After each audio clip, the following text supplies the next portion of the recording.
Welcome to tonight's talk. I'm excited for this chat because we haven't heard from Pat Cody in this kind of context yet. So Pat is our provincial rowing coach, and this is the first time he's sharing his story in this kind of setting. Also very exciting, tonight will be a bit of a teaser because Pat will be one of our main speakers at the Excellence Conference at the DLine Coaching Conference, which is coming up in April. So very excited about that as well. Tonight's kind of let's hear a little bit, and then you'll get some more intimate sessions with Pat. Well, I guess not more intimate than this.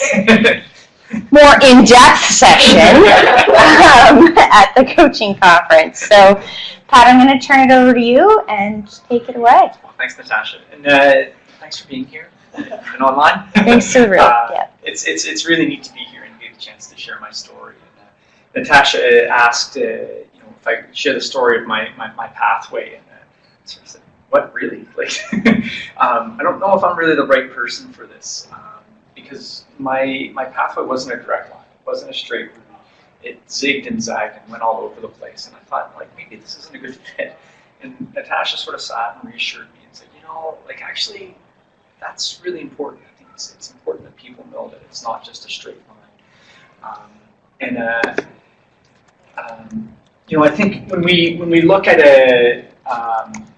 diagrams and stuff like that, like the pathways that are created, they're really linear. They're all progressive and iterative, and it should just all, everything about it says that it's a straight line and just go to it, and then it's going to work. But I think the reality is it's a bit more like chutes and ladders. I did have snakes and ladders, but I think after the last week that coaching's had, we've had enough time for the snakes. We need to focus on the good things in our sport.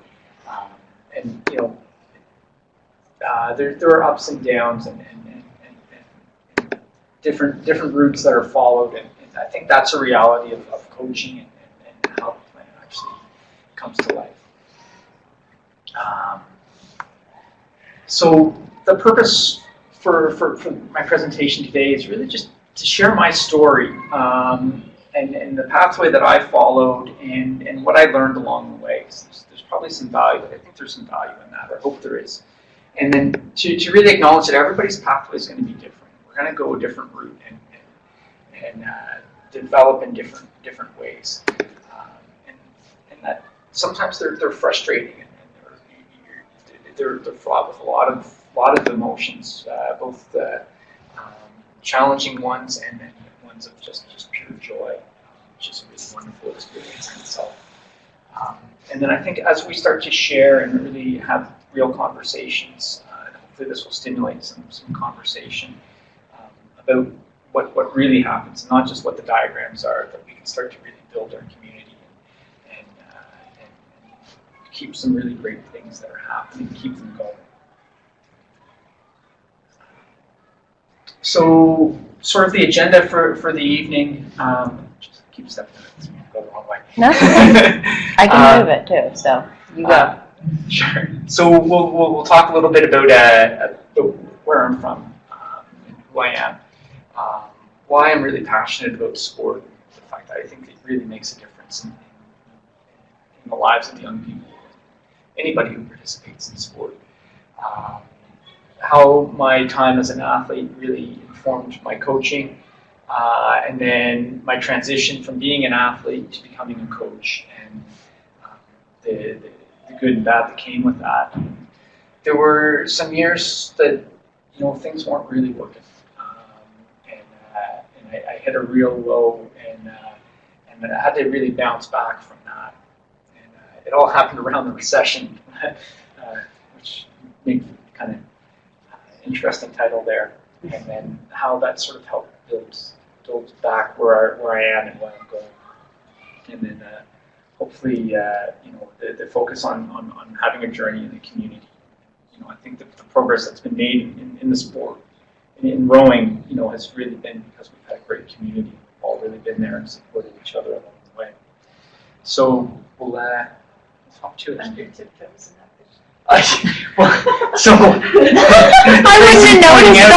Yeah. So I was wondering if anyone would notice. So the woman I was coaching, Anna, is about 6'4", 6'5". She's a really tall woman, and I am not tall. So we were taking our photo after our last race. I'm on my tippy toes, so I don't look like I can see that I'm now, super short. And then she's pushing down on me, saying, "Don't do that." So yeah. That's funny. Sorry about that. No, it's the reality. That's funny. And then I threw in a few pictures of some of the teams. So this was a first Nova Scotia provincial team that I worked with, and our most recent Canada Games team, and then a picture of Andrew Todd, who I had the great opportunity to work with leading up to his World Championship. So it was really neat to be involved with an athlete who was training in Nova Scotia, could go on and win a World Championship. So it's just neat for me, I think, to look at this slide and just see the development and the growth. And, a couple of things I'm really proud of is this first team. There's a couple of athletes who are on boards of directors with local club and with a PSO. There's one or two who are now coaching and still involved in coaching. There's 3 athletes who are still rowing actively, and 2 coaches who are heavily involved still. So this is from 2011. So now we're seeing some traction, and I think with the quality sport experience, people stay involved. And that was pretty different from my my first involvement in the sport, which we'll talk about in a second. But a little bit about me before I found the sport. So I'm from Halifax. I was born and raised here. Actually, I grew up just down the road in Clayton Park and in Fairview, and I used to play in the woods where this building actually stands. So it's kind of neat to be here and to be involved in the sport this way. But yeah, it's this is my hometown, and I'm really proud of the fact that I'm able to come back and hopefully make a contribution. Yeah. So here I am, and a few little stories about these slides. So I grew up, and I was always really active, and one of the things about me is that I grew up. I still am dyslexic. So when I was a student, I felt a little lost, and I wasn't really achieving. And my classmates were doing really, really well and progressing really fast, but there was a deep disconnect in the way I would see a page, and it wouldn't be the same. I'd look at it 2 times, and I'd see different things, and it created this weird relationship with learning, where I just couldn't really trust what was there. And then as I would work harder, my perception would actually become a little bit worse, and I'd get really frustrated, and almost to a point where it was a bit of learned helplessness or something like that, where it's like, why would I even continue to try? I work harder, and I get less of a return on the investment. And so I was really kind of frustrated. But the physical world, things really clicked for me. It really worked for me. I could figure out the physical world and kind of achieve, and it was really good. But there was still that little broken bit where if I work harder, I don't know if I'll really get the return on the investment. So I wasn't sure about it, and I really wasn't sure of myself growing up. This is the picture in Quebec. So my grandparents lived in Quebec, in Bromont, and in the winters I'd go skiing on the hill or in the backyard. My grandfather was a farmer, and then his 2 brothers actually owned dairy farms on the top of the hill near the equestrian center. So if you're from the townships, you probably know that. So I grew up actually seeing the Olympic rings on a regular basis, and in our backyard was the arena. And that was where they had the food services and all this stuff, and how they serviced the Olympic Games. So there was a bit of that 76 Olympics legacy sort of in my family heritage, and just by virtue of no one competed. Like it really wasn't on my mother's side. It wasn't a really sporty. It was hard farming work that they were used to.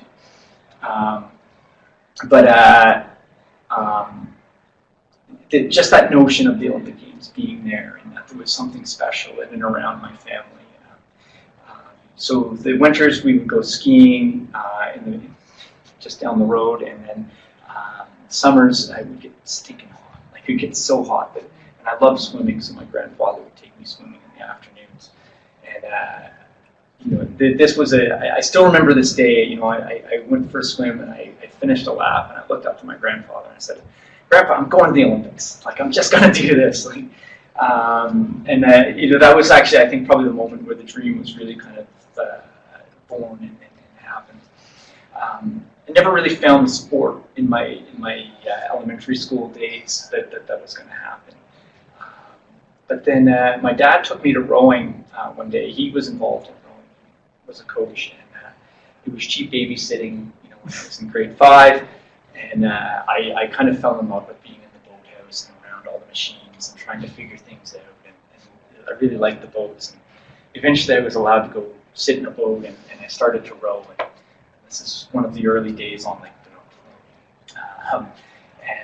That's where I kind of really found myself, and the passion for sport really started to come alive.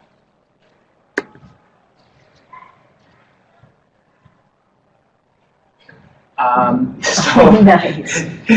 The old uniforms. So the old uniforms.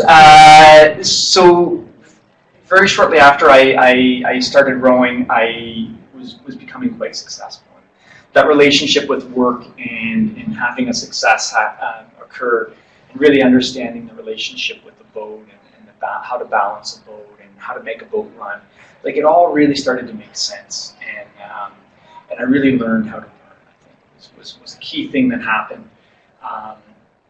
So at 14, I wound up becoming selected to the Canada Games team and going to the 89 Canada Games team in Saskatoon. And shortly, a few years after telling my grandpa I was going to the Olympics, and he actually died while I was at the Olympics, or not the Olympics, I haven't been there yet, at the Canada Games. But it was a special time for me because it felt like, well, this is sort of Canada's version of the Olympics, and like I'm making progress towards this thing, and this is pretty special. And traveling and being part of a team was just like, it was really, I really felt like I was doing something great. And then we competed, and we got absolutely trashed. There was one team that made the A final and finished 4th, and then the rest of us were competing not to be last. So we were the bottom of the rankings in 89, and I was a little devastated by that. And like it was like, I love my province, I love competing for my province, and I really wanted us to be good, and we weren't, and I didn't know why. But I kind of resolved that I was going to change it. I was going to be eligible for the next Canada Games, and I was going to have a different result. So, the community kind of supported me, and Bob Mills, who just come back from the Olympics, and he was an Olympic bronze medalist, a world champion. He started to give me training programs that I would follow.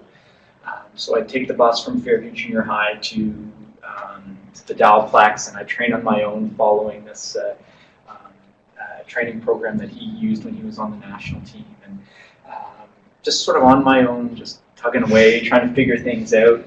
And then Bob would come and do a few sessions with me and kind of teach me a little finer things about rowing, and I got better. And then this guy named Andrew Carter, who's now actually head coach at University of Iowa, so a big Division I, top 15 program in the U.S.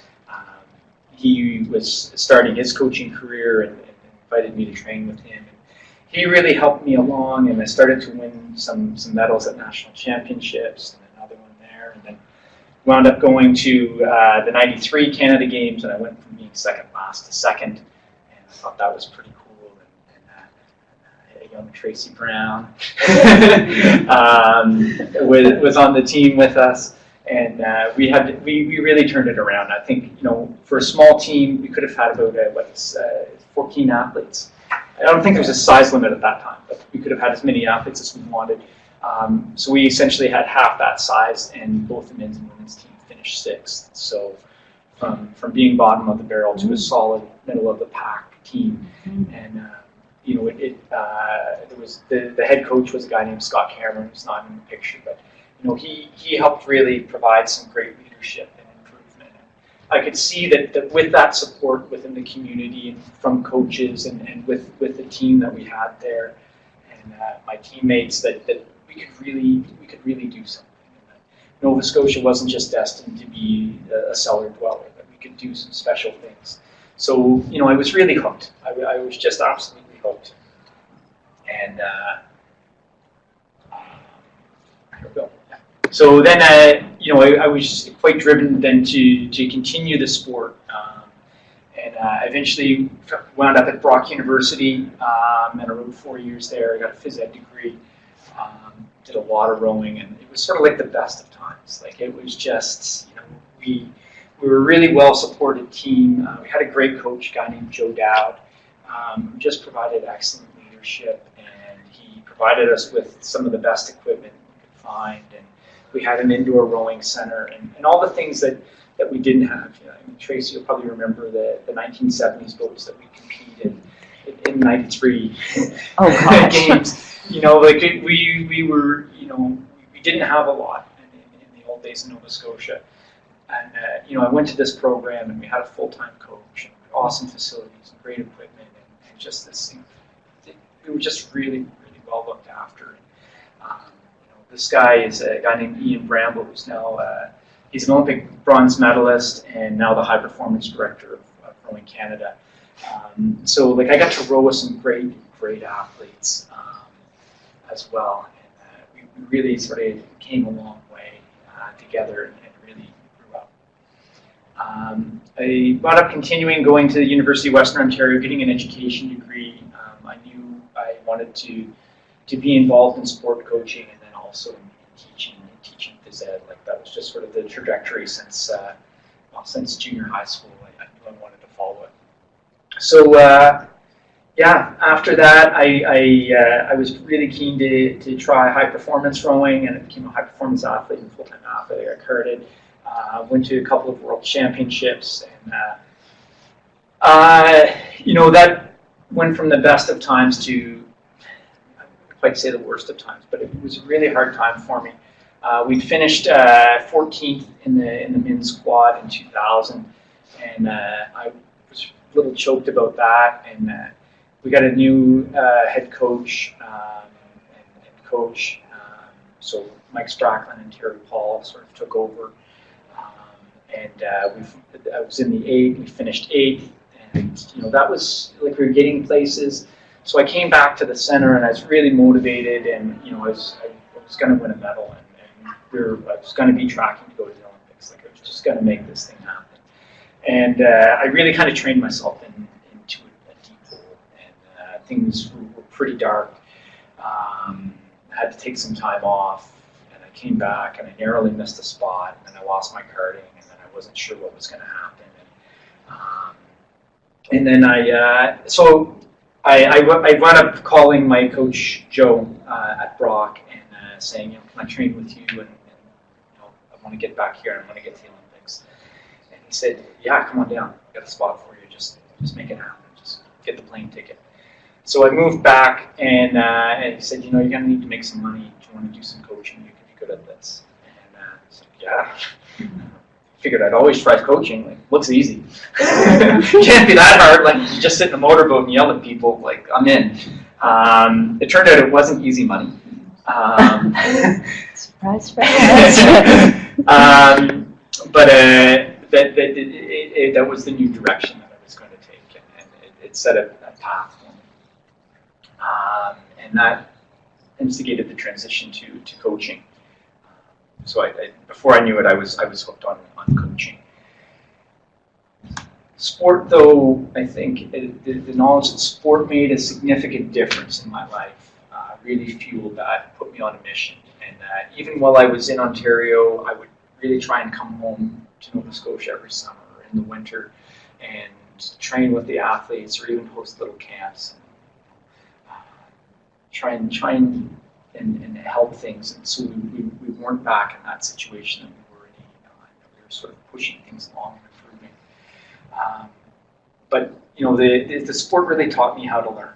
And so this young guy, it was just a really important thing for me. It became something that I really wanted to share. So now my little one, she makes her cameo here. At 1.5, she wanted to row every day. So she'd help on my rowing machine in the shed. I came back from Czech Republic after going to the World Championships, and she told me she's going to be a paddler. So there you go, Jeff. Yeah, she's going to be one of yours someday. Yeah. But yeah, it was just, I knew that that's what I wanted to do in the direction. So yeah, my transition from athlete to coach, I'd mentioned, it just seemed like it's going to be easy. Like I had the formal education, I had the interest. Through my university years, I worked at the Brock Sports School and Sport Western, and I worked in different programs, and actually got some really good feedback. And I think, as a summer student, sometimes you get hired and you get put out in a coach boat with your charges, and you don't really get any feedback, and you just kind of figure it out on your own. But in that program, there was a lot of feedback and correction and improvement. Like it made all the difference for me. It really helped that. And I had been exposed to some great coaches like Joe Dowd and Andrew Carter and Scott Cameron and a great guy named Al Morrill, who's coached 8 Olympic medals. Half of them are gold. Just this legendary coach. Volker Nolte and a guy named Mike Spracklin. If you know any of these people, they're just absolute legends in our sport. Jack Nicholson was another great guy. I had their influence. It was really wonderful. So I thought, I've got all this, and I've been listening to these guys, and I've been watching them, and I know what to do. I'm going to be okay. My sport career as an athlete was pretty was unfulfilled at that time. It was pretty, in retrospect, it was a pretty great experience. It's a rare experience, but I left devastated and really broken. But it made me very curious to figure out what the hell went wrong. and there were some experiences that I had that were really not very positive, and where I didn't feel supported, and that, geez, maybe I could make a bit of a difference and change some things. So, I really dove into the deep water and went for it. Let's see if I can change this. So, here it is. So I actually had quite a bit of success in those early days. So working at Western as an assistant coach, won an OUA banner. It was really successful.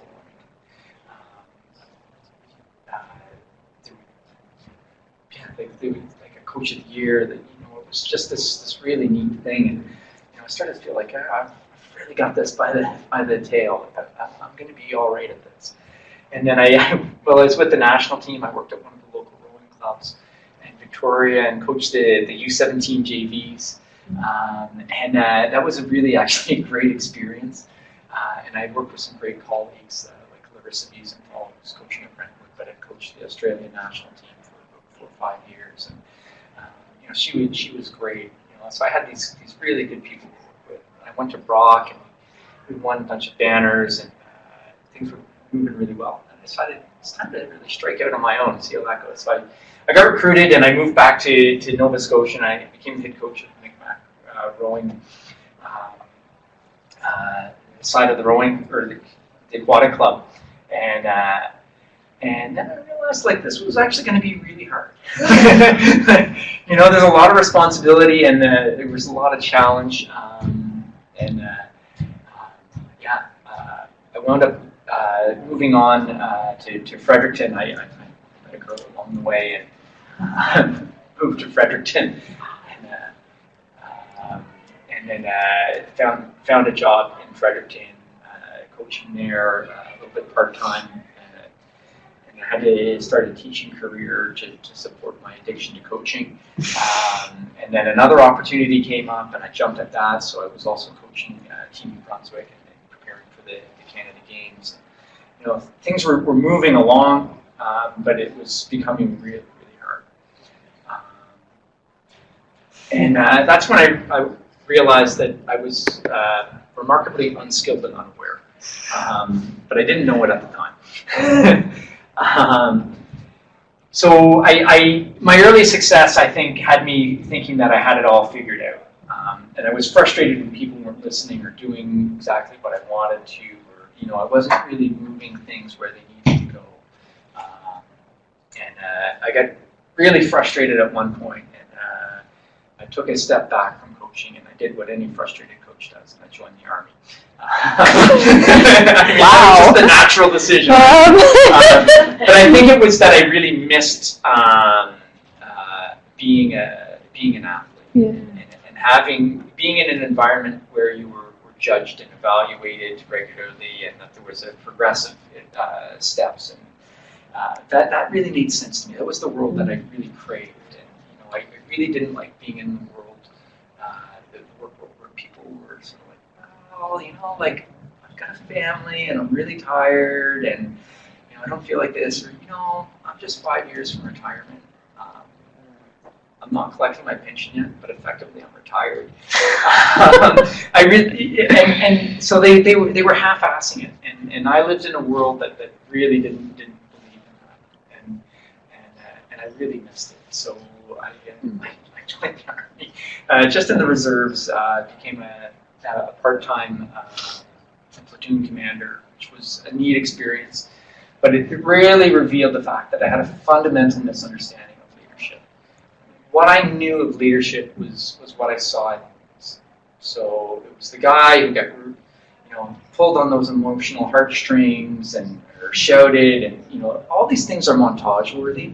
I really thought like that's what leadership is, and yelling and telling people what to do and giving a great Gipper speech. You know, like that was leadership, and I really didn't understand that it was about service and guiding people, creating that vision and taking iterative steps and building people's skills so they could actually get there on their own. I didn't understand that.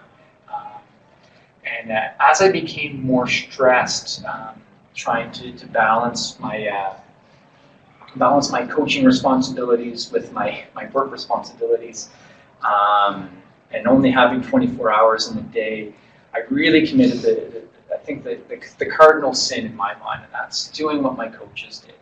So I just started to really emulate exactly what they did because it was easy, because I knew it. It wasn't necessarily what was right. It wasn't necessarily what I even believed in, but it was just the easiest way to keep things moving.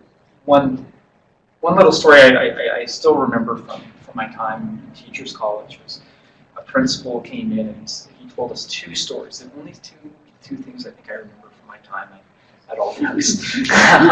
But the first one was that, you know, 70% of the kids are gold. They're going to be fine no matter what you do. Just don't screw them up. 5% are just ruined from life, and there's not a lot you can do for them. But there's 20% of those students who are sitting on the fence trying to figure out what to do, and that's your job, to make sure that they're going to be okay. That stuck with me. The other thing he said is the number one predictor of teacher failure in the first 2 years of their career is doing what their teachers did. So, and without knowing it, I was doing that, and I was failing. And then because I was stretched and stressed, I really started to just look for the one validation, which was performance. And I forgot all the other cardinal points. So I really didn't know why I was coaching, other than I kind of liked the sport. But I think I lost the passion for the people and what it could be. So by the end, there were some life stresses that came along. My uncle died, my dad got sick and was in the hospital for over a year before he died, and then my aunt died, my dog had cancer. She went into remission like 14 years later on after that. My relationship was falling apart. Like everything had just gone sideways. It was awful, and I was just a wreck. And, it was a really, really hard time for me. But in that hard time, I still managed to learn some things, and I learned it when I was teaching, and I really learned it from the kids. So they were really great teachers for me. And what happened was I started out in like the lowest of the low positions, the substitute teacher, and I wound up working a lot, substituting and learning and just striving to get that next level, because that was sort of the way my brain was working. I had to progress and move to that next stage and continue to evolve. So I've got to learn really fast here. So what are the kids telling me? And they taught me some hard lessons really, really fast as a substitute. And if you don't have a plan and you don't have an objective for the end of that class, you're sunk. They are just going to eat you alive. They're going to take it wherever they want to go, and it's not where you want to go.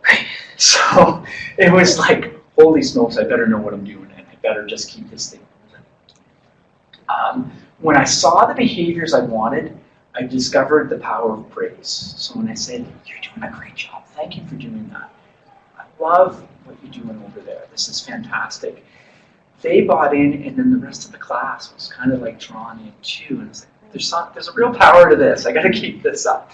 And the beauty of substitute teaching was you teach the same lesson, especially in junior high school, which was like a deadly place to substitute teach. But you teach the same lesson over and over. So you teach it like 3, 4, 5 times a day. So I made it my little lab. I was like, well, if I do a little bit of praise here and a little bit of tempo here, and I could mix things up and change it and see what was really working. So I developed, I think, a little bit of skills. Record keeping became really important in the substitute years and then beyond, just to know exactly what's happening and be able to report to the principal and vice principal what was going on, and then for me to make grades as I became a contract teacher. This one became critical, and when I'm off my game in coaching, it's because I'm not managing time effectively. And what I really discovered is if I'm stalling, if I'm trying to slow things down so I can just make it to the end of class, or if we're getting close in those last 5 minutes and like, well, maybe if I don't say anything, just let them go, that's when things go off the rails. Like it's just this big disaster. So I really had to have that plan and then manage that time and then keep the energy up. Like there had to be some good energy, and injecting that into the group became really important. There was another early learning was to accept the students where they were. So I knew where I had to get them. I knew what the curriculum outcomes and stuff were, but the people are just coming to sport or to school. In this case, just in different places with different skills and experiences. And if you expect them to be at the end point and they're not there, like it's just you're butting heads the whole time. If you accept where they are and help develop those skills and lead them to the direction that you're trying to go, then you're both pretty happy. And this was a really critical learning for me. And then the last one, I think, really shaped a lot of what I do now. And it's facing the reality that what you put into it, you'll never get back out. So you're investing a lot of your energy and your heart and soul in people, and you may never see that return. They hopefully will really experience it, but in my experience, like it's not like sport where you're going to get that same return for the effort you put in. You're putting a lot of effort into people, and you may never see that return or even some gratitude. I think that's the essence of service in the end, and coming to terms with that was probably one of my greatest challenges as a coach and as a teacher. But now there's actually a real peace in that and comfort. And I actually kind of enjoy that, which I never thought I would have. But it was a neat thing. So I mentioned that my life was a country song, and like the worst of the hurting songs, and things really kind of crumbled for me. And I wound up sort of stepping back from everything to a point where I left a full-time permanent contract in Fredericton and moved back to Halifax. Just with all the stuff happening in my family and in my life, just needed some stability, and I needed to be close to home. So I moved back to Halifax and got on the supply list and started substitute teaching again, which was really great. The time between jobs gives you a lot of time to think. And in those early days, there was a lot of space. This all happened, at the best time to make a life change during the deepest recession that we've known. So there really weren't a lot of jobs. There wasn't a lot of opportunity. I really made a bit of a crazy move there. But it gave me time to think and reevaluate and rebuild.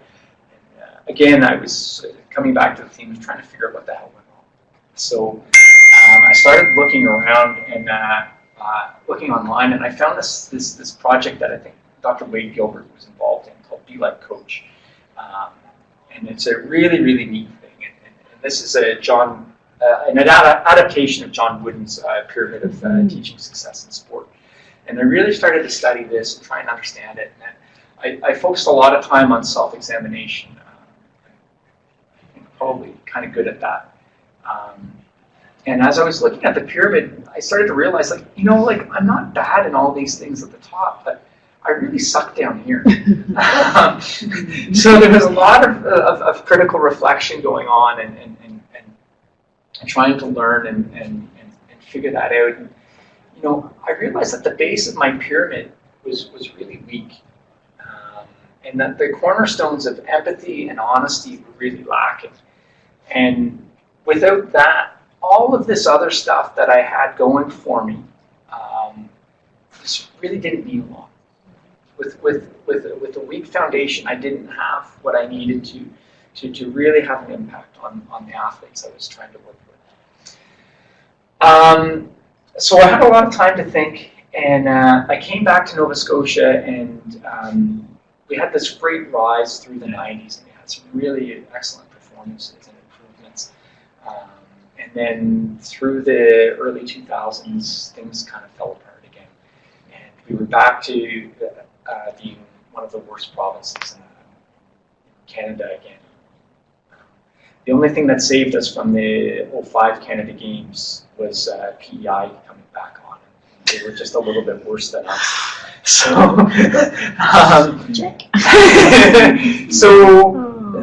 we were in a little bit of panic mode in Nova Scotia, and I had applied for the provincial coach job and technical director job, and I got it, and I turned it down. It was a little bit. I was doing a lot of crazy things at that point, but this one was probably the best move that I made. I looked at it, and I saw that if I were to take that job, I would be a real servant to the association, but not necessarily to the athletes or to the competitive sport. So I would be meeting a lot of the needs of what the club specifically needed, but not what sport performance needed. So I said, I think I'm going to take a pass. And thank goodness the association decided, maybe we're not ready for this either. And the association took a pass on the funding that we had received for this, and said, we'll reapply in 4 years, and we'll see where it's at. But I think right now we're not there. I was like, okay, well, this is kind of neat. So I wound up coaching, and I was asked to coach the Mi'kmaq Masters, which was actually a really great experience. Actually, Tracy, coaching you. I should return back to the sport. And that was actually, some of the, again, getting back to some of the good times. I don't know if it seemed that way for you, but I actually really enjoyed it. I was struggling and trying to get back on my feet, but it was just a really simple love of the sport. And the athletes were so accepting of me, and I was learning about some new things, and they were really willing for me to try them out. And it was a really good place to be, and for me to recharge and regenerate. And it started to go really well, and then I was asked to coach part-time for the provincial team. Having learned my lesson, I left Micmac and I went on and I took this provincial team coach position, knowing that I could have more impact on sport performance and on the association as a volunteer that they needed than as an employee. So we started to make some strategic changes in the way we were doing business and looking at sport performance. And eventually, our performances improved, and we got to a point where we got the funding back, and we're in a really strong position to make my dream job of being the provincial team coach happen again. So it was a really successful gamble, I think, in the end. And I think we've got some good structural changes now that I think we can keep pushing forward and make some lasting change. I realized that I had to be a leader. So my experience in the military was going to be really important. That I had to lead from the front. That I couldn't be behind directing or managing things or micromanaging. I had to be the person in the front saying, follow me, this is the way, this is what we have to do. Here are the skills that we need to look after. Come with me, it's going to be worth it. And that really started to make a difference. The hard work was still ahead. So, yeah, we had so I really started to learn how to lead, and that was a really essential for me. And I think, as an athlete and you follow a performance pathway, I think athletes talk to each other and say, oh, it's going to be so great, we'll be national team athletes, and everybody's going to want to hire you, and you're going to get your dream job, and everything's going to work out perfect. And it wasn't like that. No. And then, I get into the coaching world, and, I've got a good background, I've got all the training, the pathway is just going to be really solid, clean, it's going to be smooth, it's all going to work out. But those steps were really inconsistent, they were irregular, I slid down a bunch, and I had to learn that it was going to take a lot of resilience and a lot of steady vision for where we wanted to go with things. And then I had to really develop the bottom of my pyramid, so the DLine Coach pyramid. That was really, really important. The people aspect was so important, and I had lost that, in my really stressed out days. So yeah, I developed a nice, clear vision and really understood my goals and why I was coaching again. So thinking back to being that young boy, in junior high school and learning about the sport and why sport really mattered, and then that was really going to propel me and push me forward and help the athletes. And that's sort of the overarching goal in everything I do. I think that it has to serve the athletes so they become better citizens as they move forward. So that really it forced me to become a great citizen if I was going to lead from the front and to really be there for the athletes and support them first.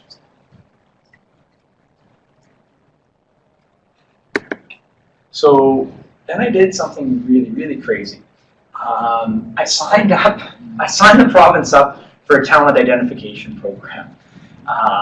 And when this came out, it wasn't popular in Canada. And in fact, it kind of died because it wasn't popular. But, I looked at talent identification and what they were trying to do was find really tall, really long-limbed people who had big aerobic engines and a lot of strength, and get them rowing, and they were going to win Olympic medals. And in the early stages of our talent identification system, we were finding really, really tall, long-limbed, huge aerobic engines, really muscular phenoms, and throwing them against the wall and seeing who's going to crack and splat. And it wasn't really working. It wasn't particularly successful. And then, Going Canada, I don't know how they did it, but they found this guy named Peter Shakespeare. And he was an absolute game changer. I don't think he realizes just what a difference he made in my life and in my coaching. But he was just this amazing guy. He was a coach in Australia in the 90s, and he was coaching the women's team, and they, like in Nova Scotia, they couldn't find athletes to go to the Olympics. He had no one. So he's like, well, it's not coming from the clubs, so I better go find them. So I think he went to Eastern Europe, I think he went to East Germany and to Romania and figured out what they're doing for their talent identification system. And it was systematic, it was methodical. And he created that system and brought it over. He did it in Australia. He became a talent ID guru. And then along with a woman named Chelsea Ward. And then he moved to GB and he created that program there. About 48% of their Olympic medals in 2012 came through talent identification. There was a really systematic program that he was doing. The core of it lies in this graph. And what he was seeing was that the traditional method of just taking an athlete, teaching them to row, and then putting a training load on them was really limiting them. And they would get to a certain performance point and they couldn't really exceed it. And it was a pretty flatline growth once they achieved performance. So what he was looking at doing was almost suppressing the training load in the early days, or the sport-specific training load. So it's focusing on the fundamentals, so good balance, good length, good power application, just really getting a feel for the water and how to accelerate a boat, how to let it glide with balance. And then once they had those skills firmly rooted, then applying a training load. So in these days, they are training, like they're running, they're cycling, they're doing all sorts of things to build their aerobic engine, they're in the weight room. But sport-specific training is not like really hard driving. But once they have the basic skills, then they're really pushing things up. And they were finding that they were getting greater performances and the trajectory was greater. So that was, that was really important. The system that he created to make this green line happen was really, really neat. That changed the way I do business. That's a different talk. But that was really neat. The other thing that was really cool was our first meeting with Peter Shakespeare happened in a windowless basement in a Holiday Inn next to Pearson Airport. It was really glamorous. And for 2.5 days, he took us through all the steps and how the system was going to work and what was involved. And he scared the heck out of us. We were like, what did we just sign up for? And I just remember going to the airport, and we had some time before our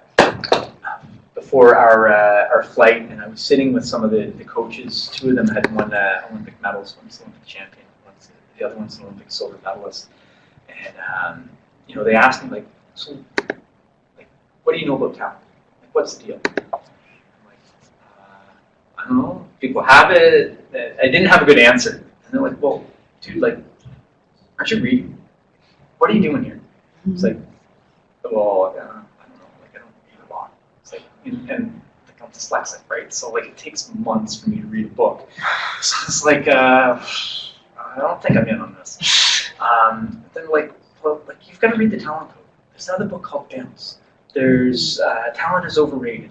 They just started to list off all these books, and it's like, you guys read all these? Yeah. And it dawned on me that they were the real deal, and I was a pretender. And in that room, I wasn't living up to the They are high performers who are going to stop at nothing to perform. And I had I'm here, I go to the odd workshop, I'm going to be good, right? Like, I'm doing all the things that are in the manual. And the reality is, it was so much bigger. And they were doing the other things that weren't being done. And it really blew my mind. Like, well, have you read Mindset? Like, Peter Shakespeare had mentioned this book by Carol Dweck that talks about a growth mindset versus a fixed mindset. It's really popular now. I was like, no. It's like, it's really good. You got to read this. Like, it'll change your game. So that was a really neat thing. So, shoot, I'm gonna go. Neat thing happened. I was working in Terrence Bay, so I had a 40-minute car ride. So I was like, well, I've got a lot of time, and there's these things called audiobooks. So why don't I start investing in it? And I started to burn through these things.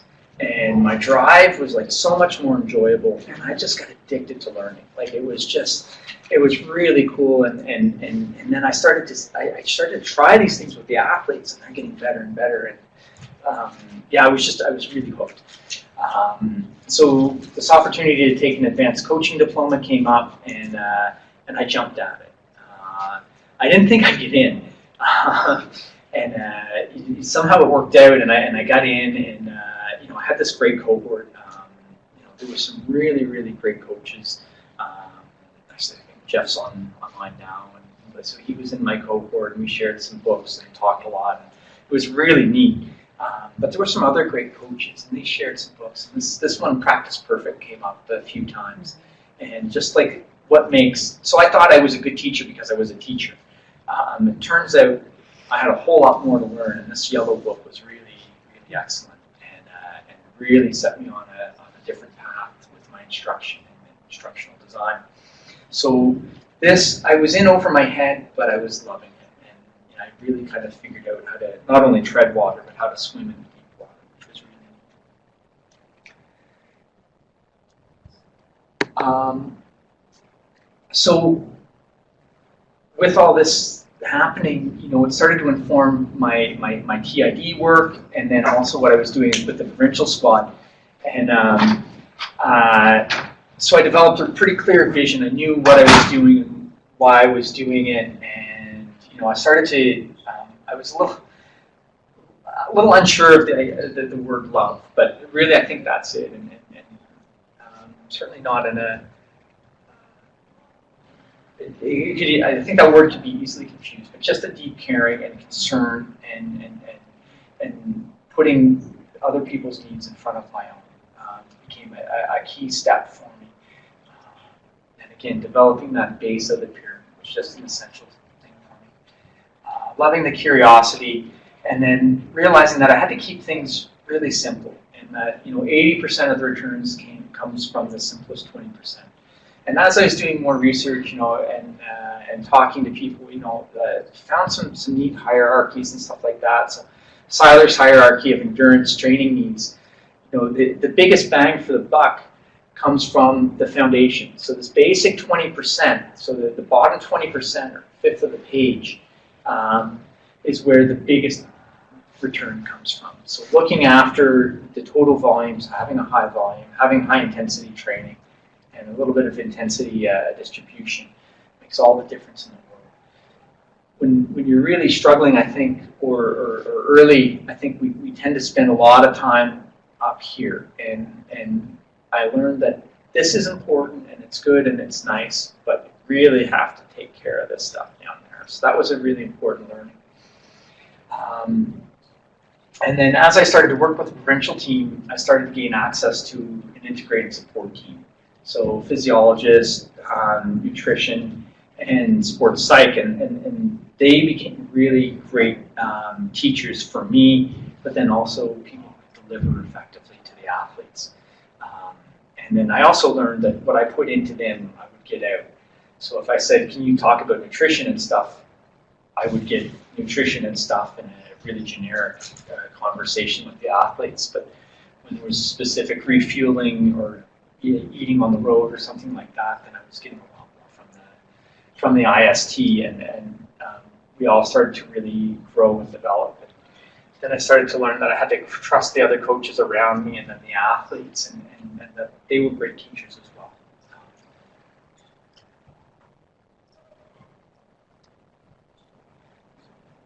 So as so I started to really apply a lot of the things that I was learning. So, we're doing a lot of small boat training where the individual is getting a lot of straight feedback, feedback from the boat itself, and not sort of hiding within the crew and not necessarily getting the information from there. So we started to get about 15 to 20 athletes on the water together in a single, doing time trials, getting ranking and orders. The kids started to play in the boats and really understand how the boats worked and how to perform. We did a lot of different forms of testing on the ergometer and on the bikes and the dynos, and I started to really take from my teaching days and keep meticulous records and stuff like that so we could chart the athletes' progress. And then they were getting really motivated and addicted to the improvements and seeing that and looking at their charts and seeing how the work that they were doing was impacting that. We did some analysis of where we were falling short. We started to realize, well, endurance is our weak spot. So we just created a marathon event. So, what better way to spend a winter's day than, to get together with 10 or 20 of your favorite friends and spend 3 hours on a rowing machine. But we started to train for it's training for open throwing. But that athletes started to train for endurance. They started to build their endurance, and we're really getting places with that now.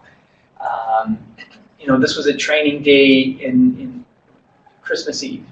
So, we worked our butts off for a few hours on Christmas Eve, and this is a bit of a special picture for me because the athletes trained their butt off. We had some snacks and treats, and I took some photos of them because they felt like it was a special thing. And then they had asked, Pat, would you please be in this picture with us? Mm-hmm. And at that moment, it dawned on me that we had a special relationship, and that the athletes wanted me to be part of their life, and that I was starting to really look after that human aspect, the bottom of that pyramid.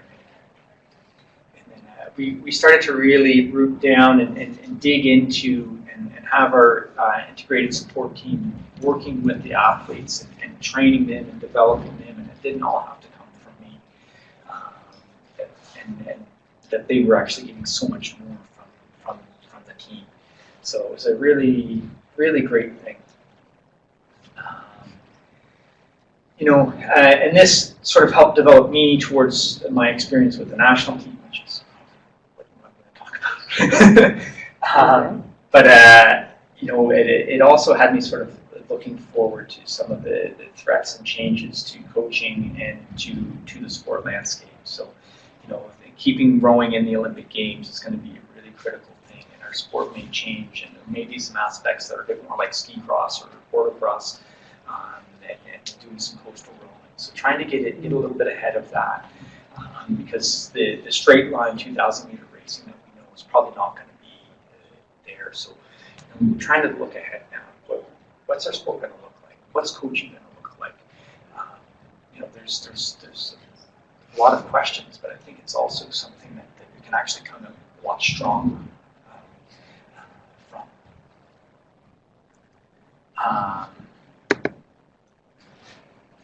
So anyway, that was sort of here we go. So that all helped really lead and develop my skill set. So when I was invited to work with the junior national team, that we could really, I could have an impact by working with these athletes and feel comfortable in that environment.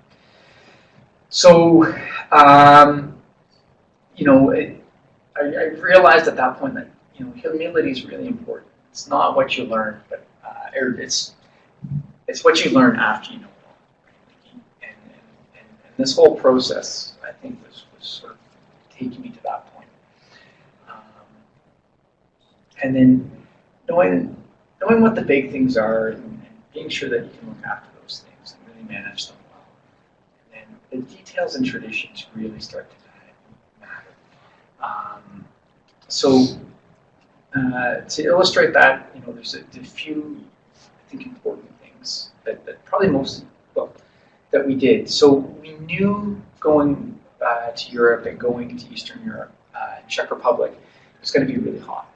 So we knew hydration levels were really important. So we started to measure that. So we took specific gravities of their pee every morning. It's the glamorous job of coaching.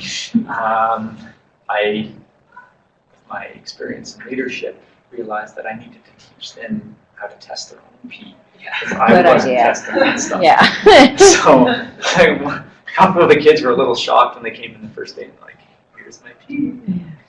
There's your There's stick. the dropper. You're going to do this. And they were a little disappointed that I was going to do it for them. But a neat thing happened. So in Victoria, we did our specific gravities, and like everybody's in the red or orange or yellow. But we measured it, and we kept measuring it, and things started to improve. And then we went overseas, and this was during the heat wave, so it was like 38, 40 degrees. And the athletes are actually managing it really well. So over the course of 2-3 weeks, they're in the green and yellow. This was the 40, 42 degree day. And I guess there was sand from the Sahara coming and being deposited on us. So it's a bit of a wild time. So that was a pretty hot day, and then things got back to normal. We regulated and we were ready to perform. This is probably something that most coaches are used to, but just planning down to the details. When we're going to wake up, when we're going to have breakfast, when we catch the bus, how long it's going to take to walk from the bus stop to the boathouse, how long it's going to take to have a pee, get the oars down, get on the water, have the pre-row, get back on the bus, and, settle in, have the meal, then get back and go down to our race. Had protocols for hand sanitization and stuff like that, so no one was going to get sick. Anytime we were getting on and off a bus or this or that, we have a little squirt of hand sanitizer and stuff like that. Like, just really looking after the details became really important to optimize our performance. Down to how we dressed. Again, this is all probably normal stuff for most coaches, but just being a little meticulous when we got into competition phase and the other countries were around. We always dressed the same. That everybody saw that it was a united team, and then when they saw each other, they knew that they were on the team and they had each other's back and were really looking after each other. To rituals. And when I was younger, I really didn't understand ritual or the importance of that. But in Canada, our tradition in rowing is that the leaf only goes on the blade for World Championships or Olympic Games. And as soon as you finish competition, the leaf's got to come off the blade. So we usually train with the blade like this, but we have a ceremony about 2 days before the championships. And it's just the athletes and the coaches. There's no family, there's no media, there's no one else. It's the team and the coaches and the support staff. And we're together. And we distribute the leaf, and it's a real honor, and it kind of puts shivers through your back when you get it, you hear your name called, and you're going through the process. And it really starts to unite the team and creates a bit of a gravity around what we're about to do. And then every athlete is individually responsible for putting the leaf on their own oar. So there's no boatman, there's no coach, there's no manager who's going to do it for you. You've got to do it, and that's how you're going to represent your country. So you've got to get it right. But it becomes an iterative step in that importance, and prepares the athlete, I think, for performing when the heat's on. So you get a little bit like, how am I going to deal with this? This picture is quite special to me because this is Claire Ellison, who I actually taught in elementary school, which is kind of neat. And I've been able to coach her for about 5 years, and she's the first Nova Scotian to make the junior national team ever. So she's racing at the World Championships, and then this is Lucy, who is actually from Fredericton, so my old club. And the two Maritimers racing together, representing Canada at Junior Worlds was really neat. It also leads into an interesting story that I wouldn't have been able to manage when I was a younger coach. Had I sort of been accelerated or pushed along, I don't think I would have been able to deal with this very well. But as I mentioned, Lucy was from Fredericton. At the World Championships, right after our semifinal, we made it into the A final. We were all pretty elated and just thrilled and on cloud nine, and we're finishing up our recovery row and sort of checking all the boxes, and then I get a phone call and it said, I don't know how we're going to deal with this, but there was just a mass shooting in Fredericton. 2 police officers are dead. One of the police officers is the mother of Lucy's babysitter when she was a kid. And what should we do about this? And having been through a lot of things, it was like, okay, we can deal with this, and we're not going to hide it from her. We're going to just express our trust in her and our belief in her, to be there to support the athlete and to just make this all work. And she was an absolute trooper. And, it wasn't really an issue, I think, in the end, but it was one of those things that I think could have really derailed us, and it certainly could have derailed me. I think we probably dealt with it the right way, and that was a really important part of I felt like my development had led to a moment like that, where I could be there for somebody who might really need it. Anyway, she did a great job, and I felt really good about that. Get to the end, so it's almost over. Just a few neat photos, just of our provincial squad. So when I took over the squad, we were lucky to get a sniff in the final, and here we had 4 medalists at national championships, and everybody achieved our goal of being in the top 6, which was really massive for us. So that was pretty big. This was in Recession. In Czech Republic, and this was an important one for me because in the Brock Boat Bay there was a picture of this course, and World Championships in '93 were a couple of guys that I used to race against, raced there and won the World Championship, and it was like this sort of legendary course in my mind, and this is where I actually got to coach my first World Championships. It was pretty special. This one, Tracy Brown again. This one was really neat. There's Caroline Seaman, who's Canada's best women's rower. Yeva, I won't go into her Lithuanian last name. She's even taller than Anna. I was going to say, are you next to her? She's incredible. Oh yeah, she's super like tall. 6'5", 6'6". World champion this year in women's double. Down here is Janine Grimelin, won the World Championships like a week before that. A week before, yeah.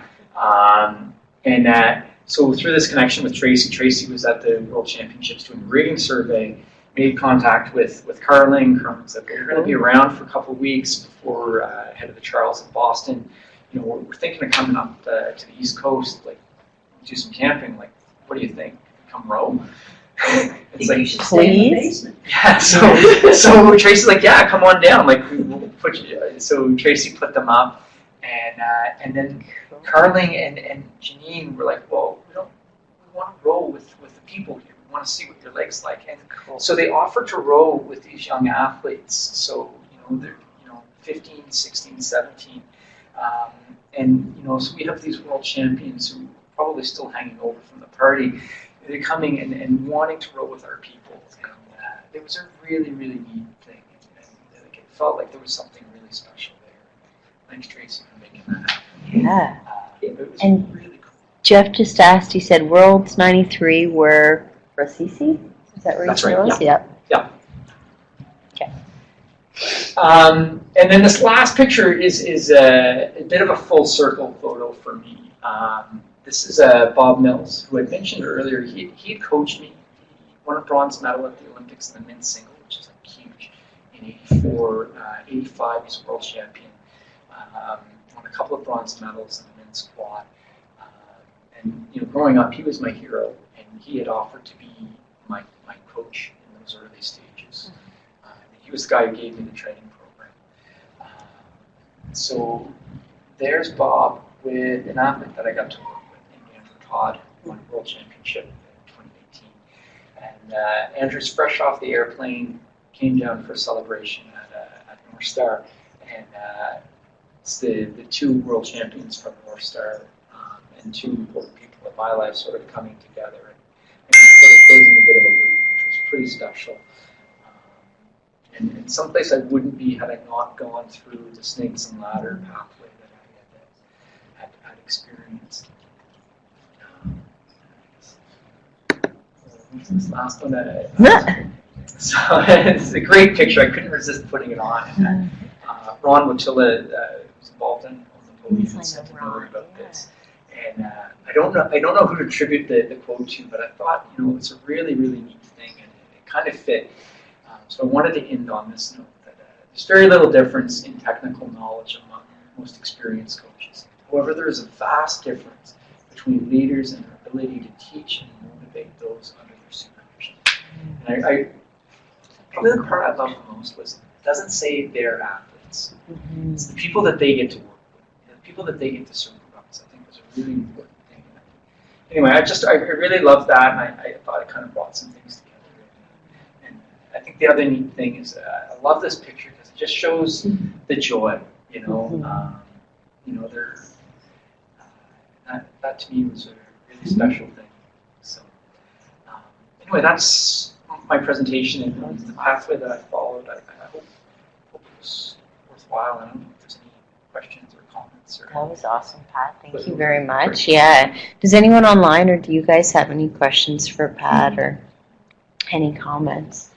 Yeah, I think it was, it's a great, it's your story, but it's a great story for some of our up-and-coming coaches to hear, to understand, and it's nice to hear the up and downs that you went through, because everyone's pathway isn't just a lateral step to the top, which a lot of our, especially a lot of our younger, newer coaches expect that it will be.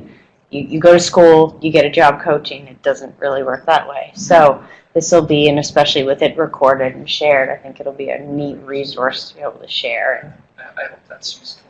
I think just after Super Bowl, not everybody likes the Patriots, but Bill Belichick, I think, is a pretty remarkable coach. Yeah. Love him or hate him, he is just at the top of his game, and you just can't argue with his record. But no one really remembers or talks about when he was the head coach of the Browns in '91, and they lost all but one game. He took some really, really hard knocks, and then he actually came back and coached with the Giants and Bill Parcells, and then went to New England as an assistant coach, and then went to the Eagles with Parcells, and then went on to win some.